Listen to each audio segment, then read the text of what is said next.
Hello and welcome to the IAS academy. आज है तारीख 27 जनवरी और शुरू करते हैं फिल्म्स स्पेसिफिक करंट अफेयर का न्यूज़ डिस्कशन। हमारी पहली न्यूज़ लिविंग विल को लेकर है। अभी लिविंग विल न्यूज़ में क्यों है? दरअसल सुप्रीम कोर्ट ने 2018 में पैसिव यूथनेशिया को अलाउड कर दिया था। पैसिव यूथनेशिया को लेकर कुछ गाइडलाइंस जारी करी थी। तो अब हमें ये पहले पता होना चाहिए कि पैसिव यूथनेशिया और एक्टिव यूथनेशिया में डिफरेंस क्या है। तो एक्टिव यूथनेशिया में होता क्या है कि मान लो कोई व्यक्ति बहुत ज़्यादा गंभीर बीमारी से जूझ रहा हो, ठीक है? और उसके लिए वो पेन इतना पेनफुल हो रहा है, उसके लिए सफरिंग बहुत ज़्यादा हो रही है, तो वो एक्टिव यूथनेसिया की डिमांड कर सकता है। मतलब जब डॉक्टर्स किसी इंजेक्शन से या फिर किसी तरीके से उसको उसके जीवन को खत्म कर देते हैं, तब वो जो डेथ होती है उसे एक्टिव यूथनेसिया माना जाता है। बट हमारे देश में पैसिव यूथनेसिया अलाउड है। एक्टिव यूथनेसिया नीदरलैंड जैसी कंट्रियों में, बेल्जियम जैसी कंट्री में अलाउड है। बट पैसिव यूथनेसिया में होता ये है कि आप मान लो आईसीयू में हो, सपोर्ट केयर सिस्टम पे हो, ठीक है? अब आपको ऐसा लग रहा है कि इसके व्यक्ति के जीने के चांस नहीं है, अगर हम ये जो मेडिकल सपोर्ट दे रहे हैं, अगर वो हम हटा लेते हैं, तो क्या होगा? पैसिव यूथनेसिया में जो आपको ट्रीटमेंट दी जा रही है, एंटीबायोटिक है, इंजेक्शन है या फिर आईसीयू में रखा हुआ है, तो वो जो सपोर्ट सिस्टम वो आपको हटा लिया जाएगा, विथड्रॉ कर लिया जाएगा। आपको किसी भी प्रकार कोई इंजेक्शन देके मारने की कोशिश नहीं की जाएगी, ठीक है? बट अगर वो सपोर्ट सिस्टम हटने से अगर आपकी मृत्यु हो जाती है, तो उसे पैसिव यूथनेसिया माना जाएगा। पैसिव यूथनेसिया अलाउड किया था सुप्रीम कोर्ट ने 2011 के केस में, जब अरुणा शानबाग जो कि 35-40 सालों से कोमा में थी, उनके लिए पैसिव यूथनेसिया को अलाउ किया था। वो जो लाइफ सपोर्ट सिस्टम में थी, वो लाइफ सपोर्ट सिस्टम विथड्रॉ कर लिया गया था। इसके लिए सुप्रीम कोर्ट ने आर्टिकल 21 का हवाला दिया था। मतलब इंसान को एक डिग्निफाइड लाइफ जीने का हक है, तो उस डिग्निफाइड लाइफ में उसका डिग्निफाइड तरीके से मरने का भी हक है। मतलब यहाँ पे राइट टू डाई नहीं है, बट जो मृत्यु हो रही है उसको डिग्निफाइड तरीके से होना चाहिए। मतलब आपको सफर करके जिंदा नहीं रखना चाहिए कि आप बहुत गंभीर बीमारी से जूझ रहे हो, आपका कोई इलाज नहीं हो पाएगा, बिल्कुल टर्मिनल इल है, उसके बाद भी आपको सपोर्ट सिस्टम पे रख के जिंदा रखा जा रहा है, आपको तकलीफ हो रही है, तो वो डिग्निफाइड तरीका नहीं होता। इसीलिए सुप्रीम कोर्ट ने ये माना कि हाँ, आपको पैसिव यूथनेशिया का अधिकार है। अगर आप ऐसी बीमारी से जूझ रहे हो जिसका कोई इलाज नहीं है, तो अगर आपको लगता है कि आपको और जीना नहीं है, तो पैसिव यूथनेसिया अलाउड है। आपको जो भी सपोर्ट सिस्टम दिया जा रहा है वो विथड्रॉ कर लिया जाएगा। तो फाइनली यही स्टैंड सुप्रीम कोर्ट ने पुट्टास्वामी केस में भी रखा था, जिसमें आपको राइट टू प्राइवेसी दिया गया था। उसमें भी ये बताया गया था कि जो इंडिविजुअल डिग्निटी होती है ह्यूमंस की, वो पैसिव यूथनेसिया भी उसमें इंक्लूड रहती है। और फाइनली कॉमन कॉज 2018 वाले केस में सुप्रीम कोर्ट ने पैसिव यूथनेसिया को लेकर गाइडलाइंस जारी करी थी, और जिसमें लिविंग विल्स का कॉन्सेप्ट रखा था। लिविंग विल्स मतलब मान लो आपको पता है कि आप किसी बीमारी से जूझ रहे हो, भविष्य में ऐसी सिचुएशन आ सकती है कि आप कोमा में जा सकते हो, या फिर आप ऐसी स्टेट में जा सकते हो जहां पर आप अपने फैसले लेने के लिए सक्षम नहीं होते हो। उस केस में सुप्रीम कोर्ट ने बोला कि आप अपनी लिविंग विल बना सकते हो। लिविंग विल में आप ये बता सकते हो ना कि मैं अगर मान लो ऐसी सिचुएशन में जाता हूँ कोमा में, या फिर ऐसी सिचुएशन जहाँ मैं फैसले लेने में सक्षम नहीं हूँ, या फिर अगर कोई ऐसी बीमारी से जूझ रहा हूँ जहाँ पे मुझे जिस बीमारी का कोई इलाज ना हो, तब उस केस में आपको जो भी मेडिकल सपोर्ट सिस्टम दिया जा रहा है वो आप विथड्रॉ कर लें। तो इसी लिविंग विल से आपको पैसिव यूथनेसिया दिया जा सकता है। बट जो पूरी प्रोसेस थी पैसिव यूथनेसिया की, जो गाइडलाइन थी सुप्रीम कोर्ट की, वो बहुत ज्यादा हेक्टिक थी, मतलब बहुत ही ज्यादा कॉम्प्लिकेटेड थी। तो अभी ये लिविंग विल न्यूज में इसलिए क्योंकि सुप्रीम कोर्ट ने अब इस पूरे गाइडलाइंस को ईज आउट कर दिया है, मतलब उसके एग्जिस्टिंग रूल को चेंज करके तो इसको और ज्यादा ईजी कर दिया है। तो अगर हम पहले रूल्स को देखें लिविंग विल के, पहले होता क्या था कि जो आपका लिविंग विल होती थी उसमें जुडिशियल मजिस्ट्रेट के काउंटर साइन लगते थे। बट अब आप मात्र नोटरी करा सकते हो, तो भी उसे लिविंग विल माना जाएगा। पहले लिविंग विल का एक्सेस किसके पास होता था? जो डिस्ट्रिक्ट कोर्ट होता था, वहां आपको रखना पड़ता था। बट अब आपको नेशनल हेल्थ रिकॉर्ड में आप रख सकते हो, ताकि कोई भी इंडियन हॉस्पिटल उसको एक्सेस कर सकता है। सबसे मेन जो टास्क था वो प्राइमरी बोर्ड का था। प्राइमरी बोर्ड में जो सुप्रीम कोर्ट पहले बोला था कि 4 एक्सपर्ट डॉक्टर्स होंगे, जनरल मेडिसिन में, कार्डियोलॉजी में, न्यूरोलॉजी में, साइकेट्रिस्ट होंगे, ठीक है? और उनका एक्सपीरियंस लगभग 20 साल का होना चाहिए। तो ऐसे डॉक्टर्स को मिल पाना, प्राइमरी बोर्ड बना पाना बहुत मुश्किल था। बट अब इस प्रोसेस को थोड़ा सा ईज आउट कर दिया गया है। इसमें इसमें 3 डॉक्टर्स होंगे, जिसमें एक जो आपको अभी जो फिलहाल जो आपका इलाज कर रहा होगा वो फिजिशियन, और दूसरे वो डॉक्टर जिनका 5 साल का एक्सपीरियंस हो। तो वो प्राइमरी बोर्ड बन जाएगा।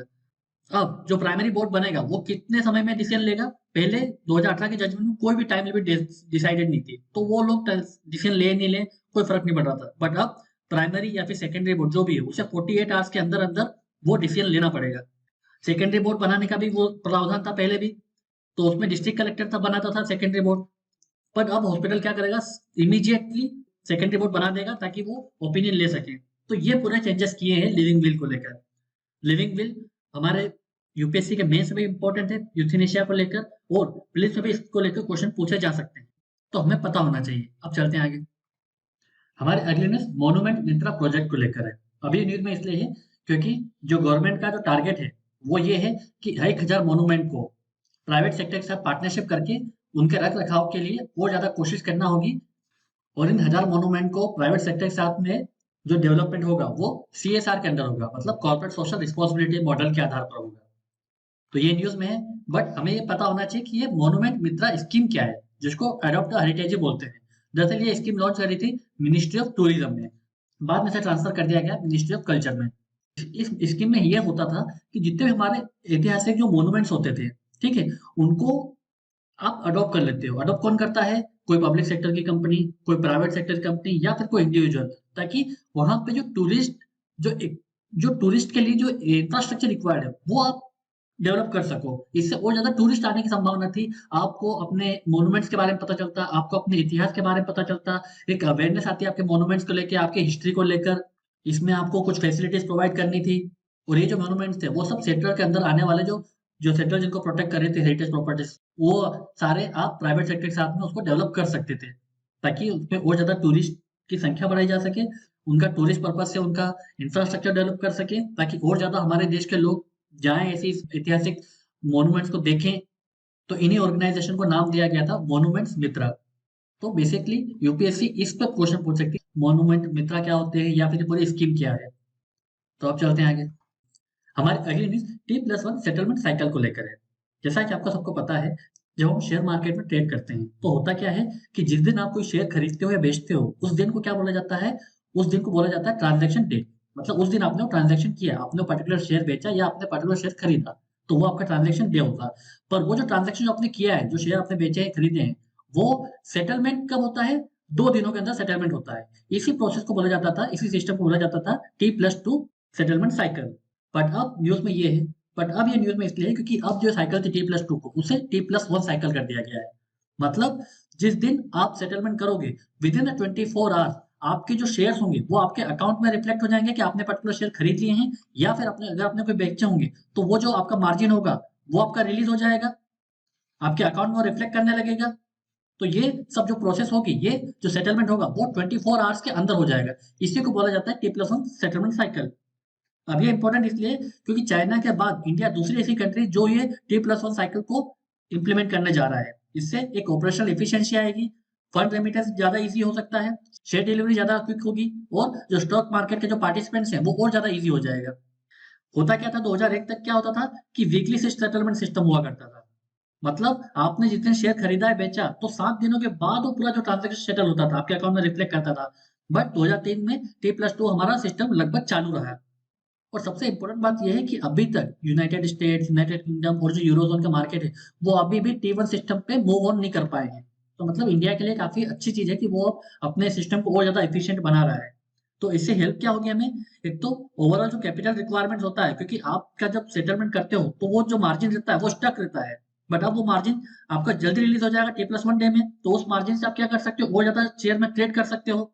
ठीक है? इससे ऑपरेशनल एफिशिएंसी आएगी, ठीक है? रोलिंग ऑफ फंड्स बढ़ जाएगा स्टॉक में, तो पूरा सिस्टम होगा वो एफिशिएंट हो जाएगा और ज़्यादा हमारे देश में इन्वेस्टमेंट और ज़्यादा हमारे देश में ट्रेडिंग होना शुरू हो जाएगी। तो ये रिटेल इन्वेस्टर के लिए भी अच्छा है, जो डेली बेसिस में ट्रेडिंग करते हैं। यूपीएससी ने सेबी को लेकर पहले भी क्वेश्चन पूछे हैं, तो ये हमारे लिए इंपॉर्टेंट है कि जो भी शेयर मार्केट से रिलेटेड जो न्यूज़ होती है, जो सेटलमेंट सिस्टम होता है, जो टर्मिनोलॉजी होती है, वो हमें पता होना चाहिए। अब चलते हैं आगे। हमारी अगली न्यूज़ ग्रीन कॉमेट को लेकर है। अब ये ग्रीन कॉमेट क्या है? दरअसल ये एक ऐसा कॉमेट है जो 50,000 साल लेता है सूर्य की परिक्रमा करने में। मतलब सूर्य जो हमारे सन का जो ऑर्बिट होता है, उसको कंप्लीट करने में उसे 50,000 साल लगते हैं। अर्थ को कितना समय लगता है सन को ऑर्बिट करने में? 365 डेज़। तो वैसे ही ये जो कॉमेट है, ये 50,000 ईयर लेता है इसे सन को ऑर्बिट करने में। अभी न्यूज़ में इसलिए है क्योंकि ये 50,000 साल बाद अर्थ के बहुत करीब से गुजरेगा। करीब से कितना मतलब 4.2 करोड़ किलोमीटर, मतलब बहुत दूर है इसे तो ये, बट फिर भी ये अभी तक की सबसे नियरेस्ट डिस्टेंस होगी अर्थ के साथ में इसकी। तो इस ग्रीन कॉमेट का नाम क्या है? इसे इसे C2022 E3 बोला जा रहा है। ठीक है? ये इसका टेक्निकल नाम है। इसका नाम एक एस्ट्रोनॉमर के ऊपर रखा गया जिसने ज़्विकी ट्रांजिट फैसिलिटी यूएस से वाइड फील्ड सर्वे कैमरा से जिसने देखा है। ये जो कॉमेट है वो कहाँ से आ रहा है? ओर्ट क्लाउड से आ रहा है। अब ये सब ग्रीन कॉमेट क्यों बोला जाता है? क्योंकि जब अर्थ के करीब से गुजरेगा, तब डायटोमिक कार्बन की वजह से इसमें क्या होगा, जब सन की जो अल्ट्रावायलेट रेज़ हैं, जब इस कॉमेट पे पड़ेंगी, कॉमेट क्या होते हैं? जो कि फ्रोज़न रॉक या फिर गैस फील्ड ऑब्जेक्ट होते हैं, ठीक है? जब इनमें सन की यूवी रेज़ पड़ेगी, तो क्या होगा? ये जो ये जो फ्रोजन रॉकी जो एलिमेंट होते हैं, ये क्या हो जाएंगे, गैस में कन्वर्ट हो जाएंगे। तो ये ग्रीन लाइट जो है वो ट्रेल में छोड़ेंगे, इसीलिए थोड़ा सा ग्रीनिश इसका कलर दिखाई देगा, इसलिए इसे ग्रीन कॉमेट बोला जा रहा है। ये आपको नॉर्दर्न हेमिस्फीयर में दिखाई देगा, और जैसे जैसे रात होगी, जैसे जैसे डार्क होता जाएगा, ये आपको और ज्यादा अच्छे तरीके से दिखाई देगा।